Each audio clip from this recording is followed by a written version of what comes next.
ನಮಸ್ಕಾರ ಪ್ರೀತಿಯ ಬಂಧುಗಳೇ, ಆಧ್ಯಾತ್ಮ ಪ್ರಪಂಚ ದ ಸ್ಪಿರಿಟ್ ಆಫ್ ಹಿಂದೂ ಚಾನಲ್ಗೆ ಸ್ವಾಗತ.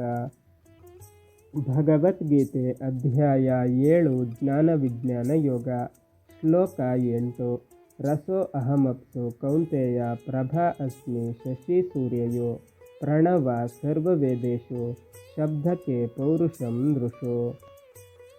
ಕೌಂತೆಯ, ನೀರಿನಲ್ಲೇ ರಸವಿರುವುದು ನನ್ನಿಂದ.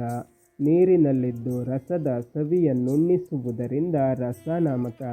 ಚಂದ್ರ ಸೂರ್ಯರಲ್ಲಿ ಬೆಳಕಿರುವುದು ನನ್ನಿಂದ. ಚಂದ್ರ ಸೂರ್ಯರಲ್ಲಿದ್ದು ಬೆಳಗಿಸುವುದರಿಂದ ಪ್ರಭಾ ನಾಮಕ. ಎಲ್ಲ ವೇದಗಳಲ್ಲಿ ಓಂಕಾರ ಸಾರವಾದದ್ದು ನನ್ನಿಂದ. ಎಲ್ಲ ವೇದಗಳಲ್ಲಿದ್ದು ನಾನೇ ಸ್ತುತಿಸುವುದರಿಂದ ಪ್ರಣವ ನಾಮಕ. ಆಗಸದಲ್ಲಿ ಸದ್ದು ಮೂಡುವುದು ನನ್ನಿಂದ. ಆಗಸದಲ್ಲಿ ಸದ್ದು ಹೊರಡಿಸುವುದರಿಂದ ಶಬ್ದ ನಾಮಕ. ಗಂಡಸರಲ್ಲಿ ಬೀರ ನನ್ನಿಂದ. ಗಂಡಸರಲ್ಲಿದ್ದು ಬೀರವನ್ನಿತ್ತುದರಿಂದ ಪೌರುಷ ನಾಮಕ.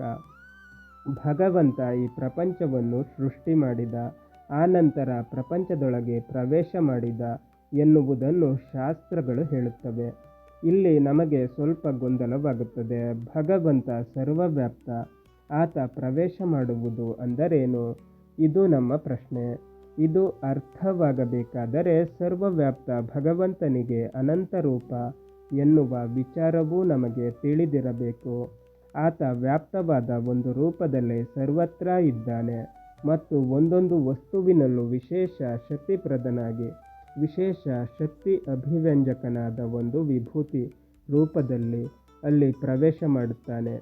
ಹೀಗೆ ಒಂದು ವಸ್ತುವಿನಲ್ಲೇ ಭಗವಂತನ ಅನೇಕ ರೂಪಗಳಿರಬಹುದು. ಒಂದು ವಸ್ತುವಿಗೆ ಆ ಶಕ್ತಿ ವಿಶೇಷವನ್ನು ಕೊಟ್ಟ ಭಗವಂತನ ರೂಪವನ್ನು ಆತನ ವಿಭೂತಿ ರೂಪ ಎನ್ನುತ್ತಾರೆ. ಇದು ಅವನ ಲೀಲೆ. ಭಗವಂತ ವಿಭೂತಿ ರೂಪದಲ್ಲಿ ಒಂದು ವಸ್ತುವಿನೊಳಗೆ ಪ್ರವೇಶಿಸಿ ಆ ವಸ್ತುವಿನಲ್ಲಿ ಒಂದು ಶಕ್ತಿ ವಿಶೇಷವನ್ನು ಅಭಿವ್ಯಕ್ತಗೊಳಿಸುತ್ತಾನೆ. ಇದು ವಿಭೂತಿ ವಿಜ್ಞಾನ. ಈ ಶ್ಲೋಕದ ಪ್ರಾರಂಭದಲ್ಲಿ ಕೃಷ್ಣ ಪಂಚಭೂತಗಳಲ್ಲಿ ಬಹಳ ಮುಖ್ಯವಾದ ನೀರಿನಲ್ಲಿನ ತನ್ನ ವಿಭೂತಿಯನ್ನು ವಿವರಿಸುತ್ತಾನೆ. ನಮ್ಮ ಉಪಾಸನೆಯಲ್ಲಿ ಭಗವಂತನನ್ನು ಜಲದಲ್ಲಿ ಉಪಾಸನೆ ಮಾಡುವುದು ಬಹಳ ವಿಶೇಷ. ಎಲ್ಲ ಅನುಷ್ಠಾನಕ್ಕೂ ಕೂಡ ಬೇಕಾಗಿರುವುದು ನೀರು. ಆರ್ಘ್ಯಂ ಸಮರ್ಪಯಾಮಿ, ಗಂಧಾಕ್ಷತಂ ಸಮರ್ಪಯಾಮಿ, ಪುಷ್ಪಂ ಸಮರ್ಪಯಾಮಿ, ನೈವೇದ್ಯಂ ಸಮರ್ಪಯಾಮಿ, ತಾಂಬೂಲಂ ಸಮರ್ಪಯಾಮಿ ಎಂದು ಸಮರ್ಪಣೆ ಮಾಡುವುದು ಒಂದು ಉದ್ಧರಣೆ, ನೀರು. ಹೀಗೆ ಏನೂ ಇಲ್ಲದಾಗ ಎಲ್ಲವುದಕ್ಕೂ ಪ್ರತಿನಿಧಿಯಾಗಿ ನೀರನ್ನು ಅರ್ಪಿಸುತ್ತೇವೆ. ಏಕೆಂದರೆ ಭಗವಂತನ ಸೃಷ್ಟಿಯ ವಿಸ್ತಾರಕ್ಕೆ ನೀರು ಮೂಲದ್ರವ್ಯ. ಅದನ್ನು ಭಕ್ತಿಯಿಂದ ಅರ್ಪಿಸಿದರೆ ಎಲ್ಲವನ್ನೂ ಅರ್ಪಿಸಿದಂತೆ. ಇಲ್ಲಿ ಕೃಷ್ಣ ಹೇಳುತ್ತಾನೆ, ರಸ ಅಹಂ ಅಪ್ಸು ಕೌಂತೆಯ ಎಂದು. ಅಂದರೆ ರಸನಾಮಕನಾಗಿ ನೀರಿನಲ್ಲಿ ನಾನು ರಸವಾಗಿದ್ದೇನೆ ಎಂದು. ಸಂಸ್ಕೃತದಲ್ಲಿ ರಸ ಅಂದರೆ ಸಾರಭೂತವಾದದ್ದು, ಹರಿಯುವಿಕೆ ಇತ್ಯಾದಿ ಅನೇಕ ಅರ್ಥಗಳಿವೆ. ಹರಿಯುವ ಶಕ್ತಿ ನೀರಿನ ವಿಶಿಷ್ಟ ಗುಣ. ಹರಿಯುವ ಶಕ್ತಿಯಾಗಿ ಹರಿ ನೀರಿನಲ್ಲಿ ಕುಳಿತಿರುವುದರಿಂದ ನೀರಿಗೆ ಆ ಶಕ್ತಿ ಬಂತು. ಉಪಾಸನೆಯಲ್ಲಿ ಈ ಜ್ಞಾನ ಬಹಳ ಮುಖ್ಯ. ಶಾಸ್ತ್ರೀಯವಾಗಿ ಗುಹ್ಯ ಭಾಷೆಯಲ್ಲಿ ನೀರಿಗೆ ವಿಷ್ಣು ಎನ್ನುತ್ತಾರೆ.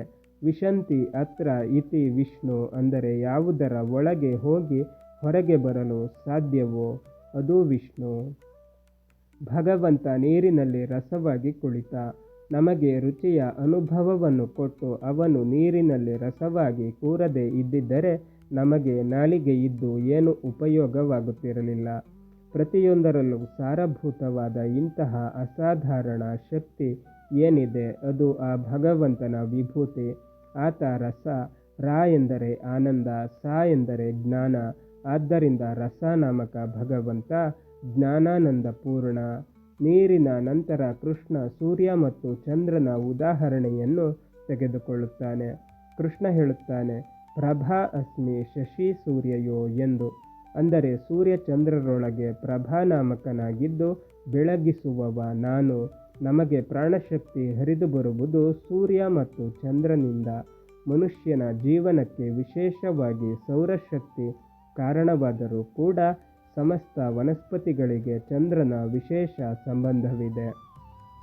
ಈ ಕಾರಣಕ್ಕಾಗಿ ವನಸ್ಪತಿ ತಜ್ಞರು ಯಾವ ಯಾವ ಮರದಲ್ಲಿ ಎಂತೆಂಥ ಶಕ್ತಿ ಬೆಳದಿಂಗಳಿಂದ ನಿಷ್ಪನ್ನವಾಗುತ್ತದೆ ಎನ್ನುವುದನ್ನು ಅಧ್ಯಯನ ಮಾಡಿ ಚಂದ್ರನ ಗತಿಗನುಗುಣವಾಗಿ ವನಸ್ಪತಿಗಳನ್ನು ಕತ್ತರಿಸುತ್ತಿದ್ದರು.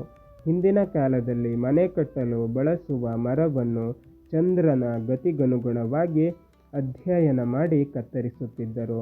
ಇದನ್ನು ತಿಳಿಯದೆ ಮರವನ್ನು ಕತ್ತರಿಸಿದರೆ ಆ ಮರ ಬಾಳಿಕೆ ಬಾರದು. ಭಗವಂತ ಚಂದ್ರ ಸೂರ್ಯರಿಂದ ನಿರಂತರ ಶಕ್ತಿ ಹರಿಸುವುದರಿಂದ ಈ ಜೀವಲೋಕ ಬದುಕಿದೆ. ಸೂರ್ಯ ಚಂದ್ರರ ಶಕ್ತಿಪಾತವಾಗದೇ ಇದ್ದರೆ ನಮಗೆ ಬದುಕೇ ಇಲ್ಲ.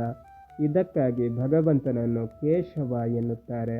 ಸೂರ್ಯ ಚಂದ್ರರ ಕಿರಣದಲ್ಲಿದ್ದು ಆ ಪ್ರಕಾಶದ ಮೂಲಕ ಬಿಸಿಲು ಮತ್ತು ಬೆಳದಿಂಗಳ ಮೂಲಕ ನಮಗೆ ಬದುಕನ್ನು ಕೊಡುವವ ಕೇಶವ. ಚಂದ್ರನ ಬೆಳಕಿನಲ್ಲಿ ಸೂರ್ಯನ ಬೆಳಕಿನಲ್ಲಿ ಆ ಬೆಳಗುವ ಶಕ್ತಿಯನ್ನು ಕೊಟ್ಟು ಆ ಬೆಳಕಿನಲ್ಲಿ ಬೆಳಕಾಗಿ ಪ್ರಭಾ ಶಬ್ದವಾಚ್ಯ ಭಗವಂತ ಕೂತಿದ್ದಾನೆ. ಪ್ರ ಎಂದರೆ ಪ್ರಕೃಷ್ಟವಾದ, ಭಾ ಎಂದರೆ ಜ್ಞಾನಾನಂದಮಯವಾದ. ಭಗವಂತ ಜ್ಞಾನಾನಂದಮಯವಾದ ಬೆಳಕಾಗಿ ಸೂರ್ಯ ಚಂದ್ರರಲ್ಲಿದ್ದು ಜೀವಜಾತಕ್ಕೆ ನಿರಂತರ ಪ್ರಾಣಶಕ್ತಿಯನ್ನು ಹರಿಸುತ್ತಿದ್ದಾನೆ.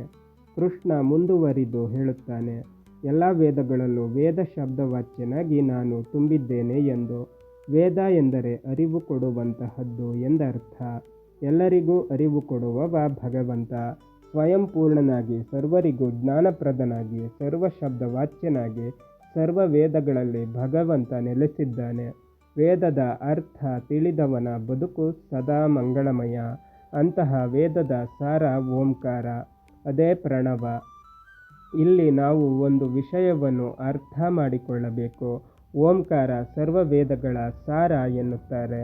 ಅದು ಹೇಗೆ ಎಂದು ವೇದಗಳು ಅನೇಕ. ಋಗ್ವೇದದಲ್ಲಿ 24 ಶಾಖೆ, ಯಜುರ್ವೇದದಲ್ಲಿ 101 ಶಾಖೆ, ಸಾಮವೇದದಲ್ಲಿ 1000 ಶಾಖೆ, ಅಥರ್ವ ವೇದದಲ್ಲಿ 12 ಶಾಖೆ, ಹೀಗೆ ಒಟ್ಟು 1137 ಸಂಹಿತೆಗಳು. ಅದಕ್ಕೆ ಅಷ್ಟೇ ಬ್ರಾಹ್ಮಣಗಳು, ಅರಣ್ಯಕಗಳು, ಉಪನಿಷತ್ತುಗಳು. ಹೀಗೆ ವೇದವೆಂದರೆ ವಿಪುಲವಾದ ವೈದಿಕ ವಾನ್ಮಯ. ಎಷ್ಟೇ ವೇದಗಳಿದ್ದರೂ ಕೂಡ ಮೂಲತಃ ವೇದದಲ್ಲಿ ಪ್ರಮುಖವಾಗಿ 3 ವಿಭಾಗವಿದೆ. ಪದ್ಯರೂಪ ಋಗ್ವೇದ, ಗದ್ಯರೂಪ ಯಜುರ್ವೇದ ಮತ್ತು ಗಾನರೂಪ ಸಾಮವೇದ. ಈ 3 ವೇದಗಳ 3 ಅಕ್ಷರಗಳನ್ನು ತೆಗೆದುಕೊಂಡು ನಿರ್ಮಾಣವಾಗಿರುವುದು ಓಂಕಾರ.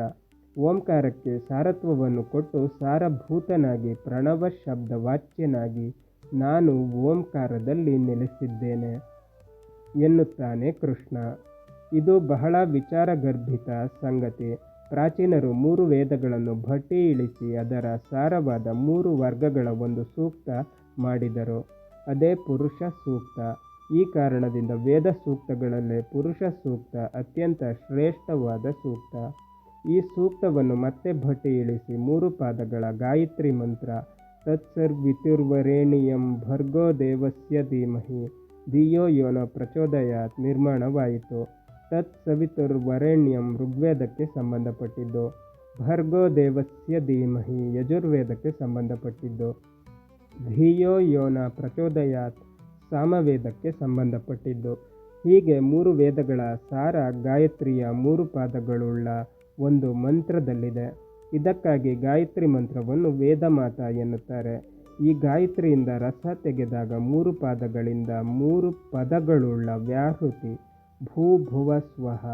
ಈ 3 ಪದಗಳ ಸಾರ 3 ಅಕ್ಷರದ ಓಂಕಾರ.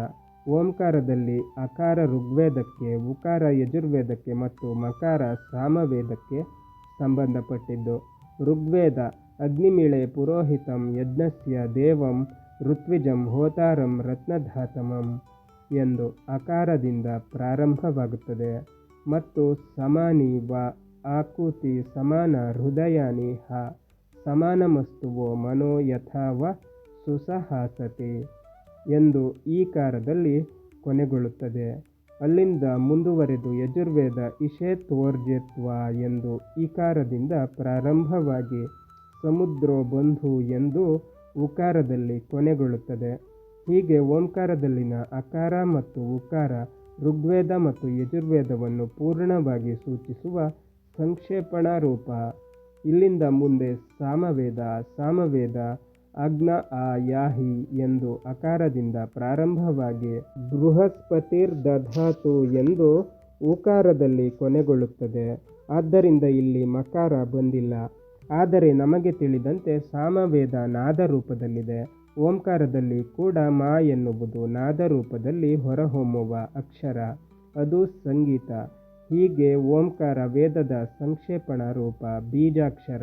ಇದು ನಮಗೆ ವೇದವನ್ನು ಗುರುತಿಸುವ ಮಾರ್ಗದರ್ಶಿ. ಆದ್ದರಿಂದ ಇದು ಭಗವಂತನನ್ನು ಸ್ತೋತ್ರ ಮಾಡುವ ಮಂತ್ರಗಳಲ್ಲಿ ಅತ್ಯಂತ ಪ್ರಕೃಷ್ಟವಾದುದು. ಇದಕ್ಕಿಂತ ದೊಡ್ಡ ಸ್ತೋತ್ರ ಮಾಡುವ ಶಬ್ದ ಈ ಪ್ರಪಂಚದಲ್ಲಿಲ್ಲ. ಒಂದು ಮಂತ್ರದ ಕೊನೆಯಲ್ಲಿ ಹೇಳುವ ಓಂಕಾರಕ್ಕೆ ವ್ಯಾಕರಣದ ಪರಿಭಾಷೆಯಲ್ಲಿ ಪ್ರಣವ ಎನ್ನುತ್ತಾರೆ. ಆದಿಯಿಂದ ಅಂತದ ತನಕ ಸಮಸ್ತ ನಾಮ ಪ್ರತಿಪಾದ್ಯ ಭಗವಂತ ಎಂದು ತೋರಿಸುವುದಕ್ಕೆ ಓಂಕಾರವನ್ನು ಆದಿ ಅಂತದಲ್ಲಿ ಉಚ್ಚಾರ ಮಾಡುತ್ತಾರೆ. ಈ ಕಾರಣಕ್ಕಾಗಿ ಮಂತ್ರದ ಆದಿಯಲ್ಲಿ ಮತ್ತು ಅಂತದಲ್ಲಿ ಬಳಸುವ ಓಂಕಾರವನ್ನು ಎಂದೂ ಪ್ರತ್ಯೇಕವಾಗಿ ಹೇಳಬಾರದು. ಉದಾಹರಣೆಗೆ ವಿಷ್ಣು ಸಹಸ್ರನಾಮದ ಕೊನೆಯಲ್ಲಿ ಸರ್ವಪ್ರಹರಣಾಯುಧ ಓಂ ನಮ ಇತಿ ಎಂದು ಹೇಳದೆ ಸರ್ವಪ್ರಹರಣಾಯುಧೋಂ ನಮ ಇತಿ ಎಂದು ಹೇಳಬೇಕು. ಆಯುಧ ಎನ್ನುವಲ್ಲಿನ ವಿಸರ್ಗವನ್ನು ತೆಗೆದು ಅಲ್ಲಿ ಓಂ ಸೇರಿಸಿ ಅದನ್ನು ಸಮಸ್ತವಾಗಿ ಹೇಳಬೇಕು. ವೇದದ ಸಾರಭೂತವಾದ ಪ್ರಣವ ನಾನು ಎನ್ನುತ್ತಾನೆ ಕೃಷ್ಣ.